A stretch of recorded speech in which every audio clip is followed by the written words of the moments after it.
Hello, Wolverine fans. Thanks so much for joining us today. Another episode of Wolverine Fan Therapy. We are now entering the third week of the college football season. Today we're going to preview Michigan's upcoming game against Bowling Green, the Bowling Green Falcons of the Mid-American Conference, coming up to Ann Arbor as a 40-point underdog for a game under the lights Saturday night. Michigan is going to be wearing their all-blue uniforms. I believe the last time they wore them for a night game at Michigan Stadium was against Washington in 2021. So, should be a lot of fun. Get ready to see the new LED lights that Michigan has on the stadium, and some exciting stuff from the new scoreboard. So, okay, let's get into it. The Bowling Green Falcons of the Mid-American Conference. We're also going to discuss today the Michigan defense. Really impressive performance out of the Michigan defense so far in 2023. Only 2 games against subpar competition, sure, in East Carolina and UNLV, but still impressive, and the seeds of greatness are definitely being sown for a tremendous Michigan defense this year. So we're going to get into it.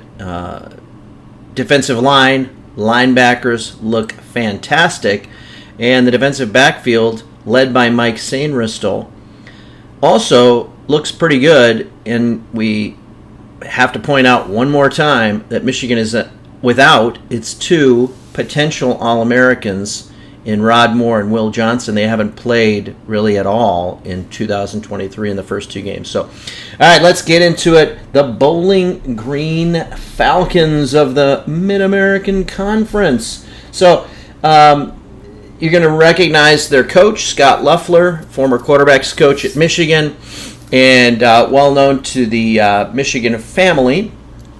Also, their quarterback is a name that's probably familiar to college football fans, Connor Bazelak.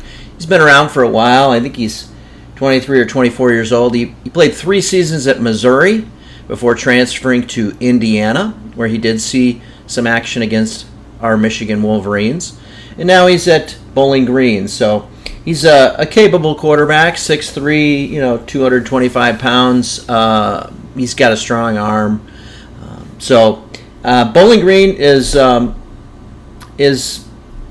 not a patsy. They're probably not going to win the Mid-American Conference, but they're a decent football team. And as we've been discussing, with the changes in the clock, I want to bring this up again to college football fans. It is something that is really affecting games this year. And so when I see a 40-point spread, Michigan favored by 40 points. Michigan's had huge spreads in its first 2 games, and they haven't covered either.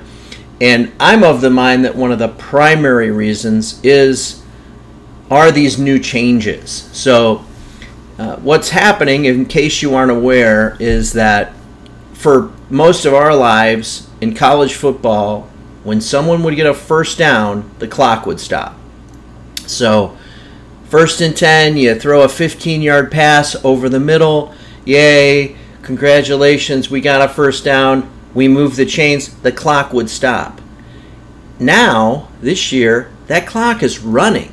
So it really affects the game quite a bit. And it's going to be really interesting to watch as games get closer later in the season, how this impacts some of these big games. I think there's going to be some potentially really controversial things happening, and people are going to, this is something that's maybe flying under the radar screen that could become a huge issue later in the year in college football if it potentially affects the deciding a big game between 2 top 10 teams.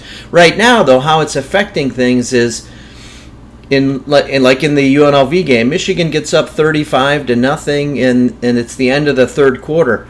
Man, those teams, the fourth quarter just flew by. I think each team had about 1 possession in the fourth quarter, because a drive that would typically take 2, 3, 4 minutes off the clock is now taking 5, 6, 7 minutes off the clock, especially when teams are driving down the field, getting a first down and then a first down. In a multi-play drive that features 4 or 5 first downs as you're going down the field, that time is just evaporating. Now, if you're a team that scores, drives of 2 plays, they go 75 yards, maybe it doesn't affect it as much. But it's really having an effect for a team like Michigan. And again, you saw it in the UNLV game, and then when Michigan put its third and fourth stringers in on defense, UNLV got the ball. There were about 8 or 9 minutes left. They drove down the field and eventually did score a touchdown against Michigan's third, fourth string.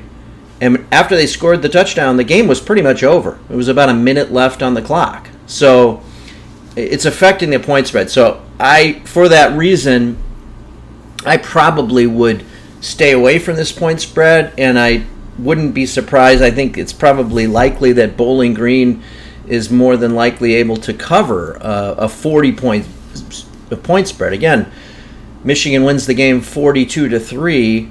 Bowling Green covers the spread, and these teams just aren't having as many possessions.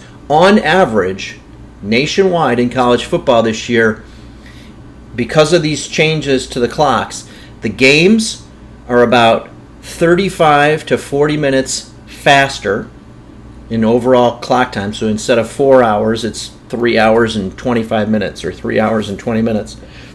And on average, each team has 10 to 15 less plays, which equates to about 2 possessions per game. Well, that's a huge difference. College football, all levels of football, is a game of possessions. And if you're, instead of getting 12 or 13 possessions a game, you're only getting 10 or 11, well, it's going to reduce point totals. And I think this is some of the reason why Michigan scored 65 points, won easily in its first 2 games. But in the old clock rules, you might have had Michigan's second and third string offense getting the ball with 10 minutes left in the game or something like that. And hey, these are kids trying to vie for playing time. They want to get more notoriety. They're excited to finally see the field. They're going to try to score, as opposed to the team gets the ball back and there's 2 minutes left and they pretty much just run the clock out. So huge changes in college football that are affecting things. So, all right, let's get more into the Bowling Green preview. The Bowling Green has played 2 games. Bowling Green is 1-1 on the season, having lost their opener to Liberty on the road by a score of 34-24, and then coming back with their home opener, they beat Eastern Illinois pretty convincingly, 38-15. So Bowling Green has some capable players. As discussed, they have an experienced quarterback in Connor Bazelak. I'm expecting them to be able to move the ball somewhat, albeit against a really impressive Michigan defense, and they probably will score. Where I think Bowling Green is going to struggle is with the downfield passing. They don't seem to have wide receivers that could likely really stretch the field against Michigan's secondary. They could get lucky with a couple of deep passes, but probably they're going to have a difficult time really stretching the field, which is something else that you also saw in the East Carolina and UNLV games. On defense, Bowling Green is probably gonna struggle. It will be interesting to see how much Michigan can potentially work out some of the kinks in their running game. The real headline of the season so far for Michigan has been the amazing performance of J.J. McCarthy, and that should continue in this game. But I think it'll be interesting to see if Michigan can work out some of the kinks in the running game against Bowling Green. We want to spend some time today talking about Michigan's defense. and just how impressive the defense has been early in the season to basically shut out East Carolina. They did kick a field goal very late in the game, and basically shut out UNLV. UNLV scored a late touchdown against Michigan's third and fourth string defense. This is maybe not totally unexpected, but it's how Michigan's doing it is really what's impressive. They're without two of their best players on defense, both in the backfield, Will Johnson and Rod Moore. They've worked in a lot of new players, but it's really the play of Michigan's defensive line and linebackers, the front seven. There are some breakout stars, and there is the real potential for greatness that is already being seen.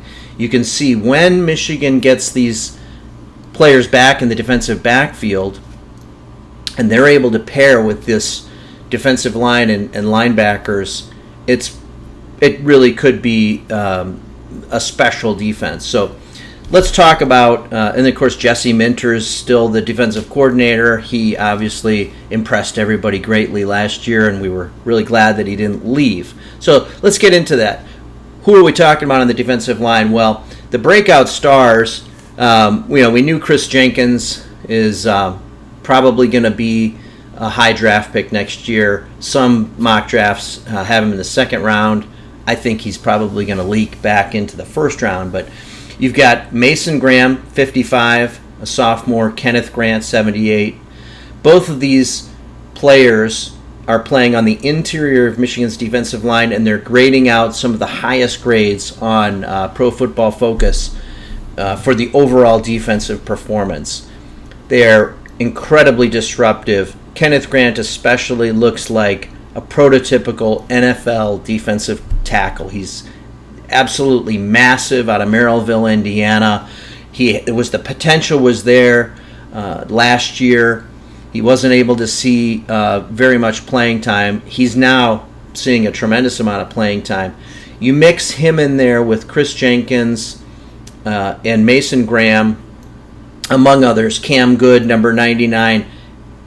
This is a really enviable position. There are really only a handful of teams in the country that can boast this type of defensive tackle play. This is something that's cannot be understated. It's incredibly important for teams to win championships, to have depth on the defensive line. You're going to have to face, in college football, you face multiple types of defenses. You're going to face a running team one week, like Wisconsin, traditional Wisconsin. You're going to face, or Iowa. And then another week, you're going to face a team that has a spread offense. You're going to face drop back quarterbacks one week, and then a dual threat running quarterback another week. UNLV had a quarterback in Doug Bremfeld who was quite athletic and a big kid, and he did have some escapability, and he is able to run pretty effectively. And if you watched that game, except for a couple of plays, he was really bottled up. And UNLV runs a kind of an interesting offense, somewhat unique, with two running backs standing right next to each other in the backfield, kind of an odd formation.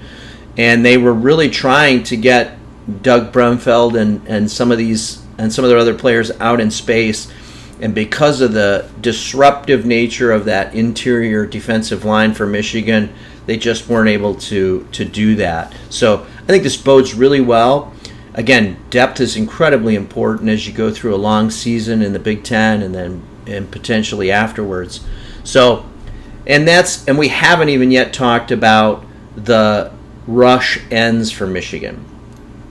Probably who's the player that's been the most impressive so far this year is Jalen Harrell, number 32. He had a couple of sacks against UNLV, as well as Derek Moore, number 8. Incredibly impressive, as we expected. Derek Moore, now a sophomore. He was impressive as a freshman and got a lot of playing time. Both of those players seem to have made even more progress. And we haven't even yet talked about Braden McGregor, number 17, who had a couple of really nice plays against UNLV. One probably would have been a big gainer where he ended up getting a tackle for a loss, and it was all because of him. He broke through 2 blockers. He was double teamed, broke through, and made the tackle. And then, of course, the transfer, Josiah Stewart, number 5. So this gives Michigan basically that depth that very few teams in the country can boast. So I'm ready to say that Michigan's defensive line is up to an elite status. To have a rotation of at least 4 defensive tackles and at least 4 rush ends is very unique in college football. Teams like Georgia, historically, Clemson, these are the teams, Ohio State, Alabama, those are the teams that could boast that kind of depth. If you watch the Texas-Alabama game, Texas's defense looks really improved, and Texas, the defensive line of Texas, was very disruptive in that game. However, I don't believe that Texas has the depth that we're talking about with Michigan. So for Michigan to win a national championship, to get to that college football playoff level, national championship level, this is an incredibly important piece of the puzzle. Are they quite to the level that we saw Georgia at when they beat us in the college football playoff at the end of the 2021 season? I'm not ready quite to say that, because basically that entire defense is now in the NFL. But they have closed that gap, and they're getting pretty close. And then as far as teams in the Big Ten, you'd have to put Michigan's defensive line head and shoulders above most of the teams in the Big Ten. Iowa has had a very impressive defensive line unit and defense the last several years. Penn State's is quite good. Ohio State's is quite good. Michigan's is right up there, and I would say probably potentially inching ahead of them. And again, the depth is critical, because to be able to rotate these guys in as an offense, it's so hard for an offense to get any rhythm, to get anything going, and to really put the defense on its heels and get sustained drives. So really a great advantage that Michigan is displaying so far. Then we get to the linebackers. Michigan already had 2 very good, experienced, capable linebackers in Junior Colson and Mike Barrett. They look to be just as good, if not better, than they were in 2022. Junior Colson especially, there's a lot of hope, and I think so far we see evidence that he's taking that leap forward. Adding into that, you add in Ernest Hausman, number 15, a transfer from Nebraska, and you've now elevated this linebacker unit to really probably the best in the Big Ten, if not the best in the Big Ten, top 3 in the Big Ten. Are they quite to that national championship level? Look, we saw the linebackers have issues in the TCU game last year, in the semifinal game, and that was kind of a trend that we saw in some key games during the year last year. So we needed them to take that leap forward. Are they there? I think we're getting there, and we're seeing some real glimpses that the potential for that. Ernest Hausman especially has that tremendous lateral speed that we, became accustomed to with Devin Bush, a number of years ago, and others. So this is a critical piece as you get into the Big Ten season. And then, of course, depth behind those starters is something that is also incredibly important. A lot of players have gotten some playing time early in this season. We'll see if they can hold up. The linebacker unit is one that is really critical. I think that it's the most critical unit to watch as we go through the Big Ten season. I think, as we've talked about, I think the defensive line is elite. And one of the best in college football and maybe just a shade under that national championship caliber. And the defensive backfield I also feel quite good about, especially given that we haven't even seen our best two players play. So you add Will Johnson and Rod Moore back into this mix. Makari Page has also played sparingly. Mike Sainristil, just a tremendous leader, has this incredible knack for breaking up passes.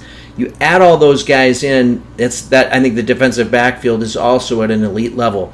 So if we can get this linebacker unit to make that next step from great to elite and have some valuable depth in there, this defensive unit should be a top 10 defensive unit. And if we can get the linebackers to play at or above their capability level, you could be talking about a top 5 defensive unit nationally in terms of scoring defense and productivity. So a lot to be excited about. Wolverine fans, program's in a great shape. Following up, this is, of course, the final game of this suspension of Jim Harbaugh, so he will not be on the sidelines. He'll be returning next week against Rutgers as the Big Ten season gets started. So the kind of the preseason finishes up this week with Bowling Green. I expect a big Michigan victory, probably not to cover the spread, but it should be fun and exciting. I haven't really talked much about special teams, but I would say seeing Tommy Doman in person, the punter, he can really boom them. So we'll see if he can hold up against pressure in a long Big Ten season, but I think that there's capable. And then the field goal kicker, Turner, I saw him hitting a couple 60-yarders in practice. He's definitely got a big leg. We're at some point we're going to miss Jake Moody this season. At some point, there's going to be a big field goal that we really need Turner to hit, and we'll see if he can come through. But overall, special teams great, and of course Jay Harbaugh leads that unit. Punt coverage, and then interestingly enough, a couple other notes from the game. We saw Jake Thaw was the punt returner for most of the first 2 games, but then we did see Tyler Morris kind of getting mixed in there, and I thought that was a welcome change. And then for another note from the game, you didn't see Alex Orji really on the field against UNLV. I expect to see him on the field.